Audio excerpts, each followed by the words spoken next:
Have you ever just stopped and been totally awestruck by something beautiful, a stunning sunset, or maybe a piece of music that just moves you? I was thinking about these moments and how they connect us to something way bigger than ourselves. Totally. It's like getting a peek into perfection. Exactly. And that's what we are going to explore today. How about that? Recognizing Allah's perfection, especially his attribute of Ar-Rahman, the Most Merciful. How can that change our lives?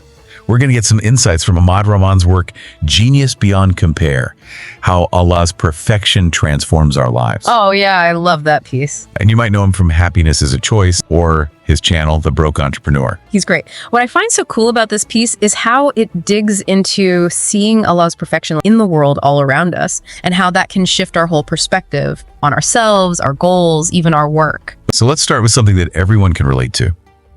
We always hear about Allah's mercy, Ar-Rahman, but how does that actually show up in our lives every day? Think about the simple things, right? The love you feel in your family, the beauty of nature, the fact that we can even breathe. Those are all blessings, signs of Allah's just infinite mercy all around us. It's true. It's so easy to just take those things for granted. For sure. And you know what? It connects to a really deep concept in Islam, the Primordial Covenant. Remember Surah Al-A'raf, verse 7.172, where Allah asks all souls, "Am I not your Lord?" And we say yes. We recognize his lordship before we were even born, so that innate connection to Allah, the source of all perfection, it never goes away. It's like our souls recognize truth and beauty because they come from him. Exactly. And that recognition, it can be sparked by the simplest things. Have you ever felt just totally humbled by nature, just blown away? Yeah, actually. Just last week, I was at the beach just watching the waves crash on the shore. It was powerful, but so rhythmic and peaceful too. And it made me think about Allah's majesty and how everything, even the ocean, obeys his command. Those moments of awe are so important. They remind us of our place in this whole grand creation, right? Like a reset button, bringing us back to humility and gratitude. It makes me think about human creativity too. Even our most amazing achievements, art, science, anything, are a reflection of Allah's perfection. Totally. Take Yanni, the musician. It was talked about in the source material how his performances are so captivating, not just because of his skills, but also his passion, his congruency, perfect alignment of his body and soul. He's channeling something much bigger than himself through his music. Right, and that's a lesson for us all. This congruency, this being in tune with ourselves, our inner and outer selves, that's something we can all aim for no matter what we do, what we're passionate about. So how does this congruency connect to the perfection of creation in Surah Al-Baqarah 2.164? Well, that verse points out all these signs of Allah's mastery, creating the heavens and earth, the cycle of day and night, all the complex systems that make life possible. Each element is perfect in its design, working in total harmony, reflecting his infinite wisdom. It's amazing. Those verses describe things like rain giving life to the earth. Things we see every day, but they have such profound meaning. Every drop of rain shows Allah's power and mercy. And yet we often rush through life, missing those little reminders of his presence. Taking time to think about these verses, to really observe nature, it can bring back that wonder and appreciation. So if we're surrounded by all this perfection, where do we fit in as individuals? What's our unique role in all of this? That's where discovering your own special gift comes in. The piece says each of us is blessed with a unique talent. It's a gift from Ar-Rahman itself.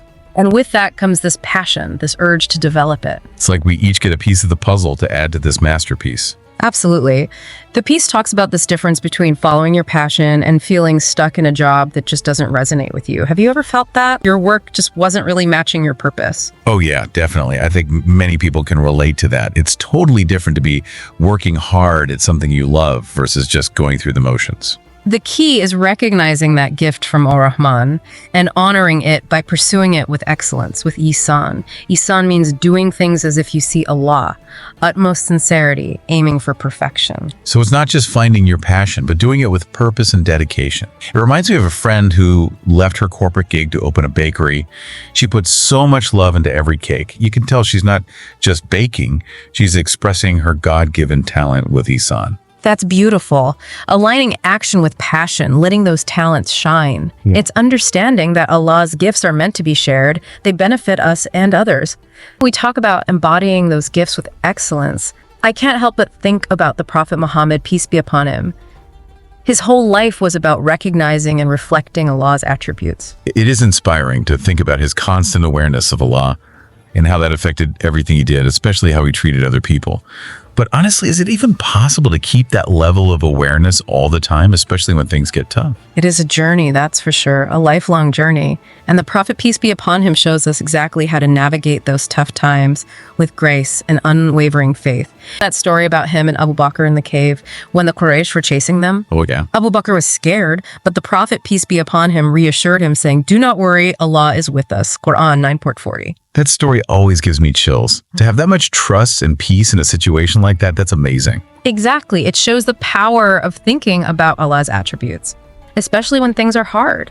It gives us peace and resilience and a deep sense of connection to the divine. It's an anchor in a storm, a reminder that even in the darkest times, we're not alone. It's almost like modern psychology is just now catching up to what Islam has been teaching for centuries. That cultivating gratitude and connection to something bigger can really affect our well-being. That's a great point. And speaking of connection, this piece also talks about collaboration and how it reflects Allah's wisdom. Just as Allah has created a universe where everything works together in harmony, we are also supposed to cooperate, use our unique talents to make things better for everyone. For sure. In team projects, when everyone brings their best to the table, works together with a shared goal, the results can be incredible. It's like a well-coordinated orchestra. Every instrument playing its part to make this beautiful symphony. Exactly. That's where recognizing the synchronicity and how we interact with each other becomes so important. The source material even compares the world to a mirror. How we treat others, the energy we put out there, ultimately comes back to us. That's powerful imagery. So if we live with kindness, compassion, and generosity, we'll attract those same things back. Exactly. And just as Allah rewards people who embody His mercy with blessings in the hereafter, He also blesses us in this world when we reflect His attributes in how we interact with others. It's a good reminder to always try to embody those qualities, not just for ourselves, but for everyone. And that leads us to another important thing highlighted in the source: gratitude. Recognizing all the blessings in our lives makes us really appreciate what we have, which then strengthens our connection with Allah and inspires us to strive for excellence or Ihsan in everything we do. Oh, there's even a verse in the Quran about that, right? You are grateful, I will surely increase you in favor. 14.7. It's like a positive feedback loop. The more we appreciate Allah's blessings, the more He gives us. Exactly. Recognizing that everything we have, our talents, opportunities, even our challenges, are gifts from Allah, meant to bring us closer to Him.